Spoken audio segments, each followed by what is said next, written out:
അതിലേക്ക് കടക്കുന്നില്ല. നിങ്ങൾക്കൊരു കാര്യം പറയട്ടെ. ഇതാരാ? കേരളത്തിൽ ആദ്യമായി പള്ളി പോയ പെണ്ണാണ്. ഫോട്ടോ ഇത് മുജാഹിദിന്റെ പുടവ വനിതാ മാസിക. ഇതില് ആരാണത്? ഈ പാദധന്യം കേട്ടോളെ.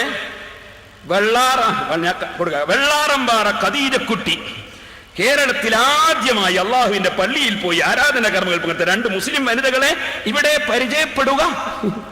ഒന്ന് ഖദീജക്കുട്ടി, പിന്നെ ഒന്ന് PK ആമിന. 2 ആളാ ആദ്യമായിട്ട് സഹാബത്തിന്റെ കാലത്ത് ഇസ്ലാം മതം വന്ന ഇവിടെ ആദ്യമായിട്ട് പള്ളിയിൽ പോയ 2 പെണ്ണുങ്ങൾ. ഒന്ന് ഖദീജക്കുട്ടി, ഒന്ന് ആമിന. എന്നാ ഖദീജക്കുട്ടി എന്താ പോവാൻ കാരണം ഇതിൽ പറയുന്നുണ്ട് കേട്ടോളെ. ഇസ്ലാഹി തറവാട്ടിലെ പ്രമുഖ പണ്ഡിതന്മാർ ഇടയ്ക്കിടെ ഖദീജക്കുട്ടിയെ സന്ദർശിക്കാറുണ്ട്. എങ്ങനെ? ഖദീജക്കുട്ടി പള്ളിയിലെത്തി എങ്ങനെയാന്നാ പറയുന്നത്? ഖദീജക്കുട്ടി വീട്ടിലിരിക്കുന്ന ഖദീജക്കുട്ടി എങ്ങനെയാ പള്ളിയിലെത്തിയത് എന്നുള്ളത് നിങ്ങളെ പുടവേല് നിങ്ങൾ എഴുതിയതാ, ഞങ്ങളാരും എഴുതിയല്ല. എങ്ങനെയാ എത്തിയത് കേട്ടോളി. ഇസ്ലാഹി തറവാട്ടിലെ പ്രമുഖ പണ്ഡിതന്മാർ ഇടയ്ക്കിടെ ഖദീജക്കുട്ടിയെ സന്ദർശിക്കാറുണ്ട്. ഇക്കൂട്ടത്തിൽ KNM സംസ്ഥാന സെക്രട്ടറി AP അബ്ദുൽ ഖാദർ മൗലവിയെ അവർ പ്രത്യേകം പേരെടുത്തു പറഞ്ഞു.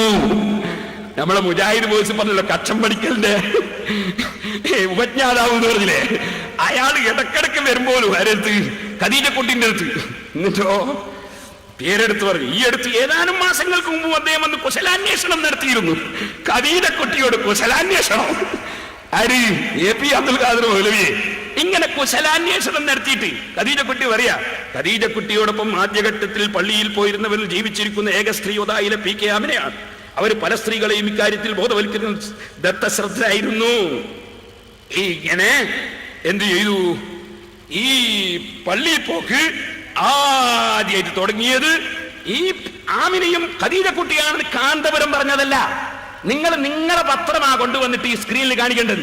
ആരാദ്യം പോയി നിങ്ങൾ എഴുതി വെച്ചിട്ടുണ്ട്, അതാ കാണിക്കേണ്ടത്. കാന്തപുരം പറഞ്ഞു. കാന്തപുരം പറഞ്ഞത് വിഷയം ശരിയല്ലേ?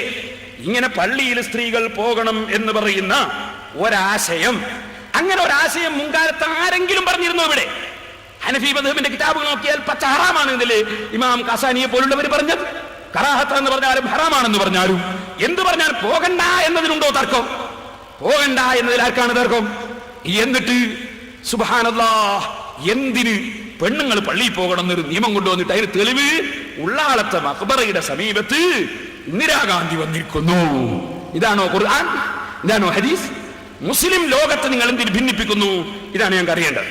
ഇൻഷാ അല്ലാഹ് ഞാൻ പറയാം. പെണ്ണുങ്ങള് പള്ളിയിൽ പോകുന്നതിനെ സംബന്ധിച്ച്, ജമാഅത്തിന് പോകുന്നതിനെ സംബന്ധിച്ച് ഞങ്ങൾ പറയേണ്ട യാതൊരു ആവശ്യമില്ല. നിങ്ങളുടെ സെലഫികളായ നേതാക്കൾ, ഉദാഹരണത്തിന് നോക്കൂ, Ibn Baz, Abdul Aziz Ibn Baz, മൗലിദ് വയ്ക്കാൻ പാടില്ല ഫത്വ കൊടുത്ത ആളല്ലേ അദ്ദേഹം? സൗദി അറേബ്യയിലെ ഗ്രാൻഡ് മുഫ്തി അല്ലേ അദ്ദേഹം? സലഫി പണ്ഡിതനല്ലേ അദ്ദേഹം? അദ്ദേഹം അൽ മുസ്ലിമൂൻ 1997 ജനുവരി 24 അതിൽ അയാൾ എഴുതുന്നു. നോക്കൂ, സലാത്തുൽ മർഅതി ഫീ ബൈതിഹാ ഖൈറുൽ ലഹാ വ അഫ്ളൽ. സ്ത്രീകൾക്ക് അവരുടെ വീട്ടിൽ വെച്ച് നിസ്കരിക്കലാണ് ഖൈറും ശ്രേഷ്ഠതയും. നിങ്ങൾ ആലോചിച്ച് നോക്കൂ. പക്ഷേ നിങ്ങൾക്കിവിടെ യുക്തിവാദികളെയും നിരീശ്വരവാദികളെയും തൃപ്തിപ്പെടുത്താൻ വേണ്ടി നിങ്ങൾക്ക് പള്ളിയിൽ സ്ത്രീകളെ കൊണ്ടുവരണം, എന്നിട്ട് മുസ്ലിമുകളെ ഭിന്നിപ്പിക്കണം. എന്തിനീ ഭിന്നിപ്പ് നടത്തണം?